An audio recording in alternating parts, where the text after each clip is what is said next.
Let me ask you something. When was the last time that you admitted you were wrong and changed course? I don't care how brilliant you are, how well you study and prepare. No one makes the right call in every situation. We are all flawed. Our understanding is sometimes inaccurate. Our sight is sometimes compromised. So, how do you handle it when you get it wrong? Are you proud and stubborn and hate to admit that you made a mistake? Or are you contrite, apologetic, and readily acknowledge that sometimes even you missed the mark? I recognize that that's difficult for some people because changing your mind requires some humility and confronting that big ego that we all have. As leaders, we've been taught the importance of certainty, strong opinions, quick answers, confident decision making. But certainty can sometimes become a trap because the longer you hold on to an idea, particularly a bad idea, the more it starts to feel like who you are, not a decision that you have made.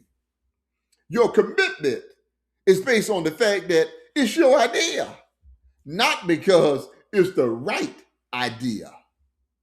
So when you're challenged, you aggressively defend, forgetting about whether you are right, but more importantly, not wanting to be wrong. Nah, folks, that's not leadership. That's ego. That's pride. That's arrogance. And believe me, I've been there as well. I've made some horrible decisions, made some bad hires, and drawn some faulty conclusions. But guess what?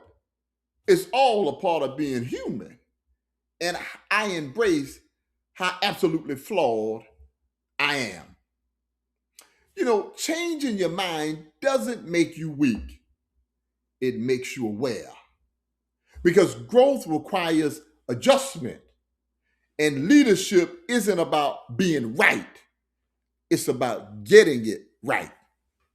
So I'll ask you again, when was the last time you admitted, man, I got it wrong and I need to go a different direction?